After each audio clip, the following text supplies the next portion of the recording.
6 avril 1921 kino na 6 avril 2022 101e anniversaire ya bobandi misala ya fumu Kimbangu pe ya création ya église kimbangiste. Kasi kuna na kamba mokolo yango ezalaki somo honorable Eli ya circonscription ya Mbanza-Ngungu Mama Rachel azalaki wana. Tola. Comme d'habitude, soko yena nkamba impression à la grandiose, impression à la kaka esengo munene.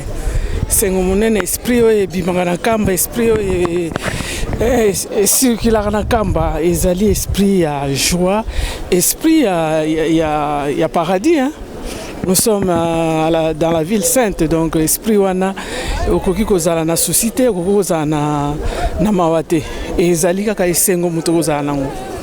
Bon, nombre ya bakandida ya inquiété binote. Ezali exercice ya démocratie. Mutaza telemi na coin atali que na koki ko sali sa province tanga koko pe sa candidature. Eza liberté à mutu, eza jeu ya démocratie. Maintenant, quant à dire ce qui te repona mutu, toto repona tinte, vraiment débat eza makasi. Biso moko toza conscient ya makambo ya vote wana. Vu le nombre d'abord des candidats, vu le nombre de votants, tous à 41, tu as voté 22 personnes ou 23. Et puis, na 4, na biso ba votant, ba candidat pe bazali. Alors, les autres systèmes, mais soyez sûr que tu as bunda. Biso na Mbanza-Ngungu, tous a défi. Moni mokonzi a uto longwaza mwana na biso.